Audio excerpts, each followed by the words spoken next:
বন্ধুরা, আজ আমি আপনাদের এমন এক মহান বীরের গল্প শোনাব, যার নাম শুনলে আজও ইতিহাস সশ্রদ্ধচিত্তে মাথা নত করে।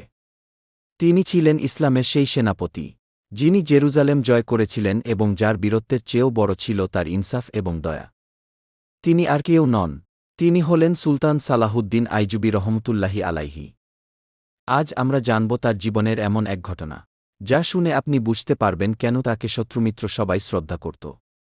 একবার ক্রুসেড যুদ্ধের সময় সুলতান সালাহুদ্দিন আইজুবী রহমতুল্লাহি আলাইহির প্রধান শত্রু ছিলেন ইংল্যান্ডের রাজা রিচার্ড এবং তাদের মধ্যে প্রচণ্ড যুদ্ধ চলছিল।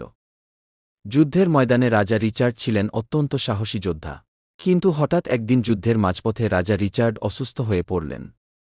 তার প্রচণ্ড জ্বর আসল এবং তিনি এতটাই দুর্বল হয়ে গেলেন যে তার পক্ষে তলোয়ার ধরাও অসম্ভব হয়ে পড়ল। সাধারণত যুদ্ধের নিয়ম হল শত্রুর দুর্বলতার সুযোগ নেওয়া, কিন্তু সুলতান সালাহুদ্দিন আইজুবী রহমতুল্লাহি আলাইহি ছিলেন অন্য ধাতুতে গড়া।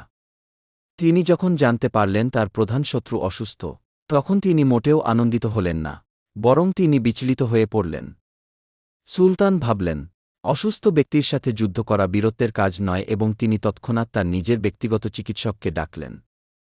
সুলতান সালাহুদ্দিন আইজুবী রহমতুল্লাহি আলাইহি মূল্যবান ফল, বরফ এবং ওষুধ গুছিয়ে নিলেন এবং তিনি ছদ্মবেশে রাজা রিচার্ডের তাঁবুতে গিয়ে উপস্থিত হলেন। রাজা রিচার্ড যখন দেখলেন তার চিরশত্রু সুলতান সালাহুদ্দিন আইজুবী রহমতুল্লাহি আলাইহি স্বয়ং তার সেবা করতে এসেছেন, তিনি অবাক হয়ে গেলেন। সুলতান নিজ হাতে রাজাকে ওষুধ খাওয়ালেন এবং ফল কেটে খাওয়ালেন এবং তিনি বললেন, রাজা, আমি চাই আপনি সুস্থ হয়ে আবার যুদ্ধের ময়দানে ফিরে আসুন। কারণ অসুস্থ মানুষের ওপর বিজয় লাভ করা কোনো মুসলমানের কাজ নয়। এবং এই মহানুভবতা দেখে রাজা রিচার্ড স্তব্ধ হয়ে গেলেন। তিনি বুঝতে পারলেন, কেন সালাহুদ্দিন আইজুবী রহমতুল্লাহি আলাইহিকে পুরো পৃথিবী এত সম্মান করে, এবং এটিই ছিল ইসলামের শিক্ষা, যা সুলতান অক্ষরে অক্ষরে পালন করতেন। বন্ধুরা, এই ঘটনাটি আমাদের শিক্ষা দেয় যে শত্রু হলেও মানুষের প্রতি দয়া দেখানোই হল ইসলামের প্রকৃত সৌন্দর্য। সুলতান সালাহুদ্দিন আইজুবী রহমতুল্লাহি আলাইহি আমাদের দেখিয়ে গেছেন যে শুধু তলোয়ার দিয়ে নয়, মানুষের হৃদয় জয় করতে হয় ব্যবহার এবং চরিত্র দিয়ে। জরত ওমর রাদিয়াল্লাহু তাআলা আনহু যে ইনসাফের ভিত্তি স্থাপন করেছিলেন, সুলতান সালাহুদ্দিন আইজুবী রহমতুল্লাহি আলাইহি সেই পথেই চলেছিলেন।